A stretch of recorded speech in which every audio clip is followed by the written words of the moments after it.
নমস্কার সবাইকে। বন্ধুরা, আজকে দেখব ৩রা আগস্ট ২০২৪ ইংরেজি প্রত্যাশা ত্রিপুরা পত্রিকায় উঠে আসা একটি হেডলাইনের বিস্তারিত আলোচনা কি দেওয়া হয়েছে সেটা এখন আমরা দেখব। হেডলাইনটির নাম হলো গ্রাম পাহাড়ে বাঁধল জোট, পদ্মফুলে সব বোধ। এখানে বলা হচ্ছে রাজ্যের ৬০৫টি গ্রাম পঞ্চায়েতের মধ্যে প্রায় ৭১% গ্রাম পঞ্চায়েতে বিজেপি মনোনীত প্রার্থীরা বিনা প্রতিদ্বন্দ্বিতায় জয় পেয়েছে। বাকি যে আসনগুলি রয়েছে তাতেও নিশ্চিত জয় পাবে বিজেপি মনোনীত প্রার্থীরা। ওই সকল আসনগুলিতে আগামী ৮ আগস্ট নির্বাচন অনুষ্ঠিত হবে।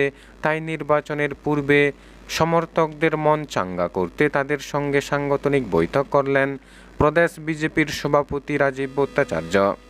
প্রধানমন্ত্রী মোদী তেজস, রাজধানী ইত্যাদি এক্সপ্রেসের মাধ্যমে রাজ্যকে সরাসরি দিল্লির সঙ্গে যুক্ত করে দিয়েছেন। তাই তো সাধারণ পঞ্চায়েত নির্বাচনে বিরোধীরা দিল্লিকে টানছেন, অপপ্রচার করছেন কেন্দ্র এবং রাজ্যে। আর কিছুদিনের মধ্যেই বিজেপি ক্ষমতা হারাচ্ছেন। তাই পৌঁছতে গণদেবতা যেন বিরোধীদের পক্ষে রায় দেন। তিনি কৌতুকবশত বলেন, প্রধানমন্ত্রীর উন্নয়নের ছোঁয়া লাগাতেই আজ পঞ্চায়েত নির্বাচনেও কেন্দ্রকে টানছে বিরোধীরা।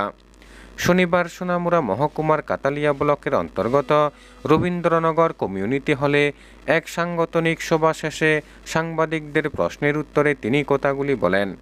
তিনি বলেন, বিরোধীদের কাছে এখন আর কোনো ইস্যু নেই, তাই তারা অপপ্রচার ছড়িয়ে ভোটারদের মন জয় করতে চাইছে। কিন্তু এতে কোনো সফলতা আসবে না বিরোধীদের, কারণ মানুষ জানে একমাত্র মোদী সরকারই পারবে সকলের সার্বিক বিকাশ সাধন করতে। এছাড়াও যে সকল ব্যক্তিরা দলে থেকে দলের বিরুদ্ধে কাজ করছেন তাদের বিরুদ্ধেও দল সঠিক পদক্ষেপ নেবে বলে অভিমত ব্যক্ত করেন। বন্ধুরা, খবর আপাতত এই পর্যন্ত। বন্ধুরা, ভিডিওটি ভালো লাগলে লাইক, শেয়ার, সাবস্ক্রাইব করে আমাদের সঙ্গে থাকুন।